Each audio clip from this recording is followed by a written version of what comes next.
The race is on to replace Alberta NDP leader Rachel Notley after almost a decade in the party's top seat. But who will replace her? One of the candidates vying for her job is joining us today. Naheed Nenshi is a household name in Calgary. He served as mayor of the Stampede City for 11 years, and now he is getting his first taste of partisan politics. Naheed, welcome to Bridge City News. Thanks so much for having me, Naveen. Now, you recently made a stop in Lethbridge on your campaign tour, and during your talk, you said that you have worn purple every day for the last 14 years.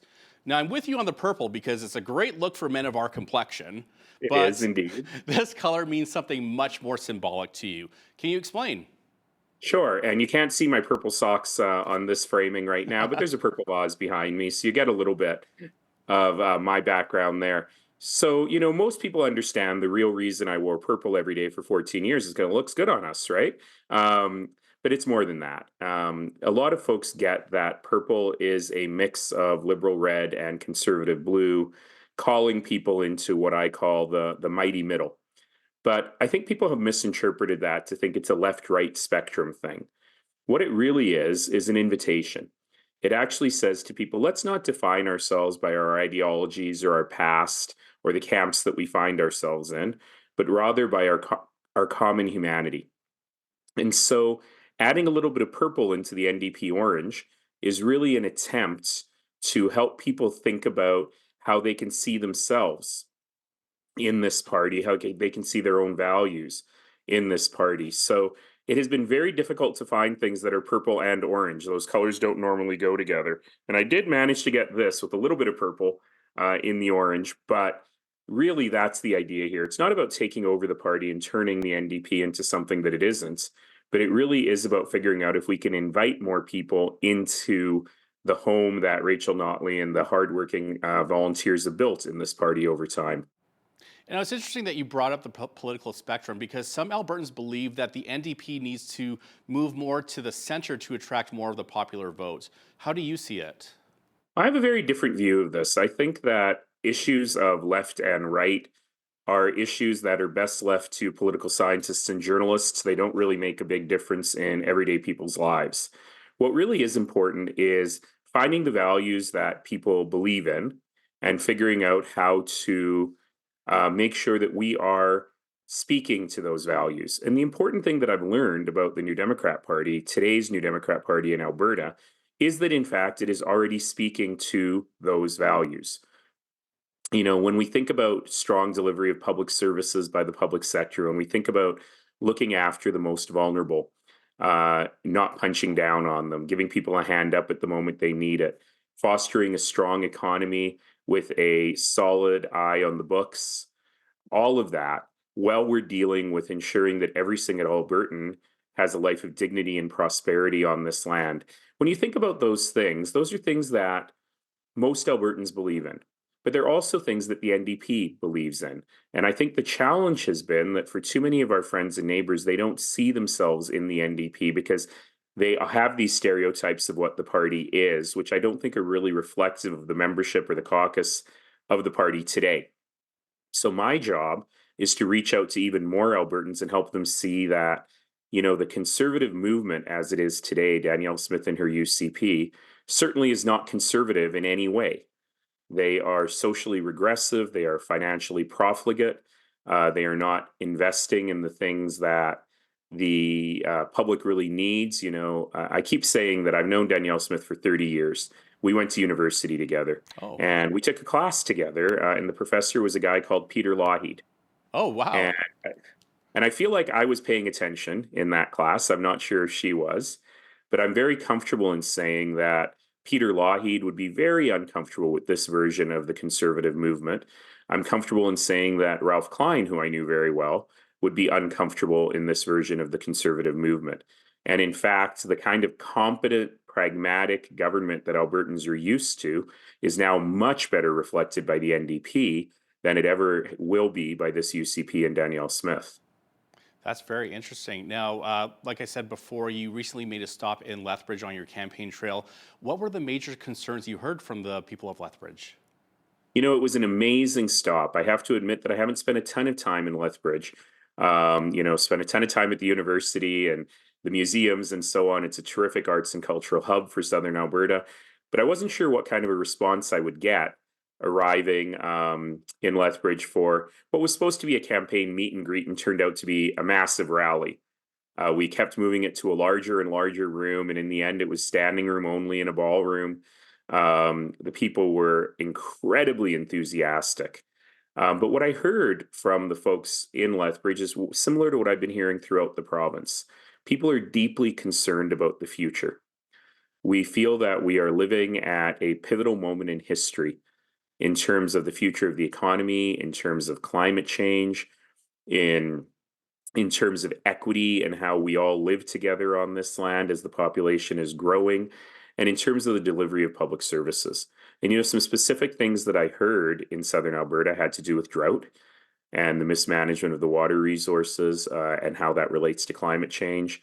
We heard a lot about the university and post secondary education and how the UCP government, Danielle Smith and the UCP government, are systematically starving advanced education. There's a lot of concern about the recent announcement that the provincial government wants to interfere with research funding. There was a great deal of conversation, as there is everywhere in Alberta, about healthcare, particularly in Southern Alberta, where we're seeing emergency rooms closed on long weekends because there's no one to staff them. And of course, everyone everywhere is concerned about the cost of living. Our Right. utility rates are the highest in the country. Our auto insurance rates are 2.5 times what they are next door in Saskatchewan. And that is all a direct result of government policy. So, by and large, the concerns that the people in Lethbridge had are the ones that I'm hearing everywhere, but with some real specific issues that are focused on Southern Alberta. One of the attendees at the Lethbridge event raised a concern, or she had a concern about underrepresentation of young men in our province's post-secondary institutions.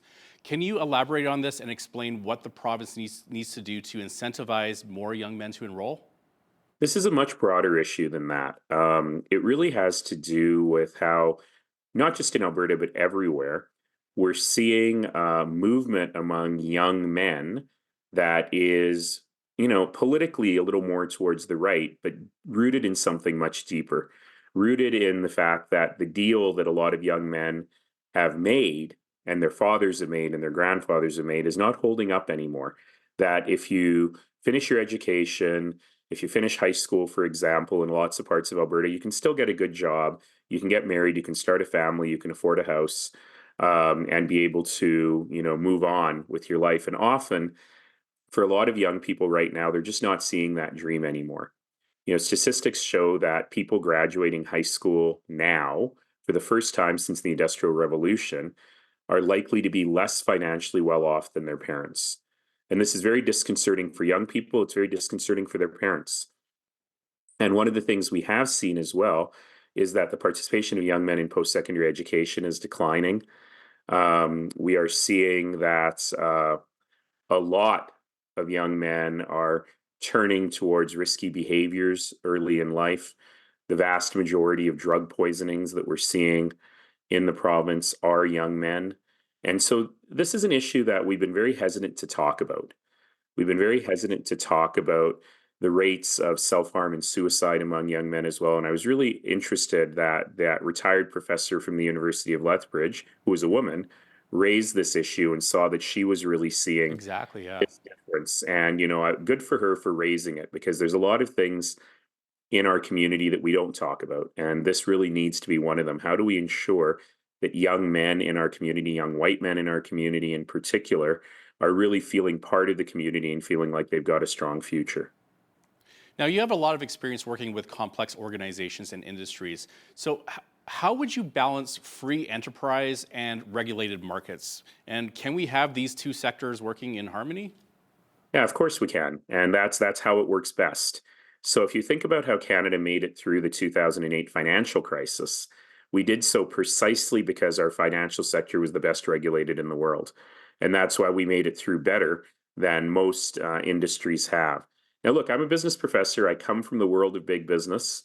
I'm a free enterprise guy. But I also recognize the need to ensure that, particularly in the provision of public services, we have a system that is well regulated, because sometimes you will end up with unintended or intended consequences. So, a great example of this is in the private provision of long term care. We have a lot of private long term care homes in Alberta where they're still publicly funded. So, you, as the senior going into one of these homes, will pay the same if you go to a public home or a private home. And often the private homes are nicer, they're newer, they're freshly built, single rooms, that sort of thing. But the way the system is designed is that that private operator gets precisely what the government would pay for that bed. So they have to be able to spend less in order to pay off the construction, pay a profit to their shareholders, and so on. And the only place you can really cut your spending is food and staffing. So the vast, vast majority of people who work in long term care in Alberta are part time. They have to work 2 or 3 jobs. They don't get paid benefits. They're doing hard physical labor every day with no hope for advancement. And most of them are women. Most of them are racialized women. Many of them are newcomers. And we've actually designed the system to only work if there's an inexhaustible supply of newcomer women coming to work in this system. And that's Oh. not going to work for a long time. We have to make sure that we're treating every worker in the system with dignity, whether they work for a private organization or a public organization. Every single person who goes to work every day in this province needs to be able to live a life without fear, needs to live a life of economic security where they're not worried about their next grocery bill and they're not worried about how their kids are going to do in life. And sometimes government regulation can create exactly the opposite. So we have to make sure that we have the right amount of regulation in the right place to ensure that the private sector can do its job in building the economy, but that government can do its job in protecting people's rights. What are your thoughts on the arena deal for the city of Calgary? You've been a supporter of it in the past, but only if it was done right. Can you explain?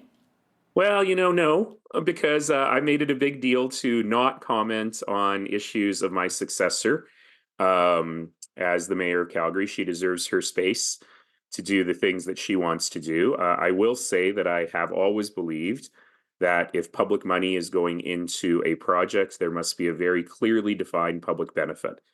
And I think that that is what we worked hard on all deals, including that one, when I was mayor. And ultimately, it'll be up to this city council and this provincial government, which put in some money in it, to explain to citizens what the public benefit of that public money is.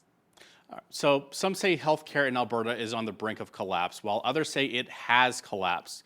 Would you agree with the former or the latter? And what changes need to be made with AHS? It's been on the brink of collapse for some time, and I would argue that in some areas in southern Alberta, it has in fact collapsed. If you cannot count on an ambulance being there when you call 911, or if you cannot count on your emergency room actually having staff to run an emergency room, that's not an effective working healthcare system. And now this is a tough one because when you ask the premier, what's the core problem with healthcare? She's sort of like an onion. You have to peel off layers until she gets to her answer. And the final answer for her on healthcare is, well, AHS spends too much on management. Now, never mind that AHS, when you benchmark it against any other organization, you will see that it actually spends less on management than other health organizations of its size. But what I don't understand at all is if she believes that AHS spends too much on management, then how is creating 4 AHSs, each with their own management layers, actually going to reduce the cost of management? In fact, I would argue that most Albertans would not disagree that AHS needs reform. But I don't think any Albertans would agree, and Danielle Smith and Adriana LaGrange are trusted to do it. It's no doubt that what they do, I have very little faith it's going to work. But here's the issue.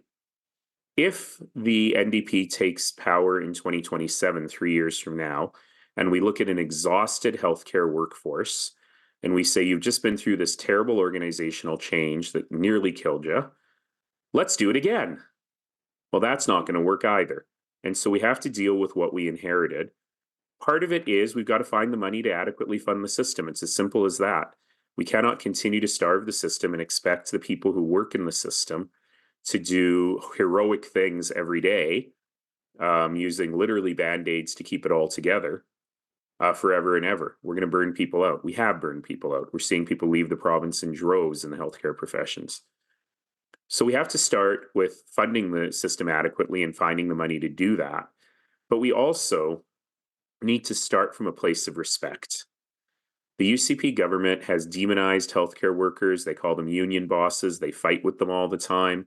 They show no respect for the work that they do. They tear up their contracts. And so we have to start with a place of serious respect, saying you play an incredibly important role in our community. You're not just a cost center. And we respect and value that work. And together we're going to find a solution that makes sense. Now, some say Danielle Smith's UCP government has taken a combative approach in dealing with the federal government, particularly with Prime Minister Justin Trudeau. How would you build a relationship with the federal government? Well, I would argue that they've taken a combative attitude towards everything. You know, I've never seen a government so fundamentally disinterested in governing. They're not actually running the province. They're just as I've said, they just know how to do two things: pick fights and waste money. And even, you know, the $100 million on Turkish Tylenol was simply so that they could try and own the federal government, because they knew very well that the federal government's deal that they had made to get actual Tylenol on the shelves was starting to happen, and they wanted to take credit for it. So they wasted $100 million, which is more than they have spent on their signature investment in downtown Calgary. I think it came out to something like $14,000 per delivered bottle of Tylenol. So all they want to do is pick fights and own the libs. And here's the thing. When I was mayor, I had 6 different premiers from 3 different political parties. I had to work with all of them. I had to make deals for Calgary with every single one of them. I also had about half of my time with a federal government that was conservative and half of my time with a federal government that was liberal. And I managed to secure more funding for the city of Calgary, by the way, something that the government doesn't want us doing anymore, securing federal funding. But I managed to secure more funding for the city of Calgary under both of those governments than any other major city in Canada. So the point is, you make deals. And if we go back to the example of Peter Naheed, nobody fought more fiercely for Alberta than Peter Naheed. But he also brought home the deals. He brought home a constitution, for heaven's sakes. And this government is not just incapable of making deals, they're disinterested in making deals because they want to fight forever. Now, the interesting thing will be, should the federal government change, what is Danielle Smith going to do?